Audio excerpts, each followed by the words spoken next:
सदियों पहले जब हिंदुस्तान की जमीन पर जहालत और तंगदिली का अंधेरा छाया हुआ था, उस वक्त अल्लाह ने अपने एक नेक बंदे को इस धरती पर भेजा। उनका नाम था हजरत ख्वाजा मोइनुद्दीन चिश्ती रहमतुल्लाहि अलैह, जिन्हें दुनिया आज गरीब नवाज के नाम से जानती है। आप रहमतुल्लाहि अलैह मक्का और मदीना की जियारत के बाद अल्लाह के हुक्म से हिंदुस्तान की तरफ तशरीफ लाए। आपका मकसद था लोगों को अल्लाह की मोहब्बत सिखाना, इंसानियत का पैगाम फैलाना, गरीबों और मजलूमों का सहारा बनना। जब आप अजमेर पहुंचे, उस समय वहां के शासक थे राजा पृथ्वीराज चौहान। अजमेर में एक खूबसूरत झील थी, आना सागर।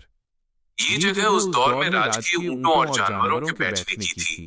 राजा के सैकड़ों ऊंट वहीं ठहरते थे। जब ख्वाजा साहब अजमेर आए तो उन्होंने आना सागर के पास ही अपना कयाम किया। उनके साथ कुछ मुरीद और साथी भी थे। वहां उन्होंने चटाई बिछाई, अल्लाह का नाम लिया और इबादत में मशगूल हो गए।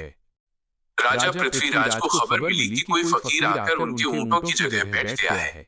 राजा के दरबारियों ने कहा, महाराज, एक अजनबी फकीर आपकी जमीन पर बैठा है, उसे हटाया जाए।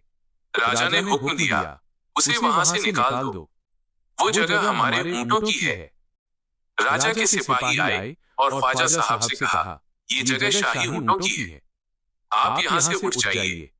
ख्वाजा गरीब नवाज ने बड़े सुकून और अदब से जवाब दिया, हम तो फकीर हैं, जहां अल्लाह बैठा दे वहीं बैठ जाते हैं। अगर तुम्हारे ऊंटों की जगह है तो हम उठ जाते हैं। आपने चटाई समेटी और कुछ दूरी पर चले गए। जब शाही ऊंटों को लाया गया और उन्हें बैठाया गया तो सब कुछ सामान्य लगा। लेकिन जब सुबह ऊंटों को उठाने का वक्त आया तो एक भी ऊंट अपनी जगह से नहीं उठा। ऊंटों को खींचा गया, लाठियां मारी गईं, रस्सियां डाली गईं, लेकिन वे जैसे जमीन से चिपक गए थे। यह खबर आग की तरह पूरे महल में फैल गई। राजा हैरान था। दरबारियों ने कहा, महाराज, ये जरूर उस फकीर की करामात है, आपने उन्हें हटाया था। राजा पहले तो गुस्से में था, मगर जब उसने खुद देखा कि सैकड़ों ऊंट उठ नहीं पा रहे तो उसका घमंड थोड़ा टूटने लगा। असल में ये किसी इंसान का नहीं, ये अल्लाह का हुक्म था। कुरान में आता है, और जब अल्लाह किसी चीज का फैसला कर देता है तो वो हो जाती है। ख्वाजा साहब ने न किसी को बददुआ दी, न किसी से झगड़ा किया, लेकिन अल्लाह अपने वली की इज्जत खुद करता है।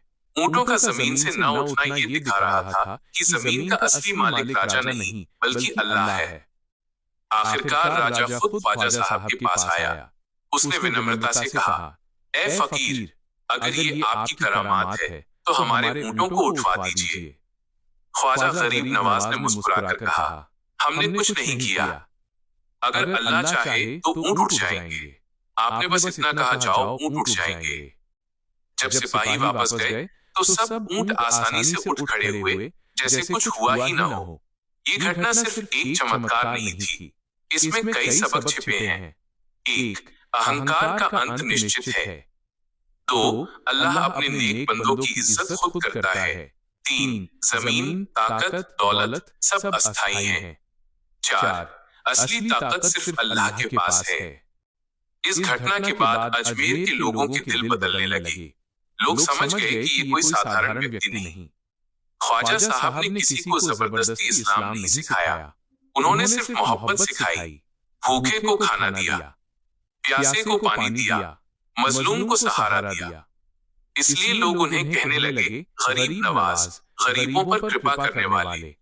आज भी जब लोग अजमेर शरीफ जाते हैं तो आना सागर झील उस करामात की गवाह है।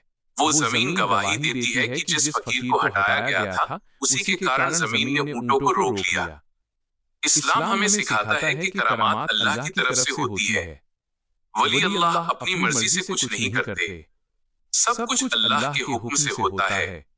कुरान कहता है, जान लो, अल्लाह के दोस्त न तो डरते हैं और न गमगीन होते हैं। सूरह यूनुस 62। ख्वाजा साहब उन्हीं अल्लाह के दोस्तों में से थे। आना सागर के ऊंटों का न उठना ये बताने के लिए काफी था कि फकीर की ताकत उसके पास नहीं बल्कि उसके रब के पास होती है। जब अल्लाह चाहता है तो बड़ी से बड़ी ताकत भी झुक जाती है। राजा का घमंड मिट गया, मगर फकीर की सादगी कायम रही।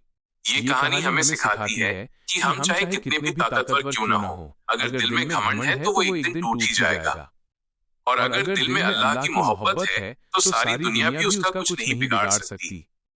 जब भी आप अजमेर शरीफ जाएं तो आना सागर की तरफ देखकर ये दुआ जरूर करें, या अल्लाह हमारे दिल से घमंड निकाल दे, हमें अपने नेक बंदों की राह पर चला और हमें भी मोहब्बत बांटने वाला बना दे।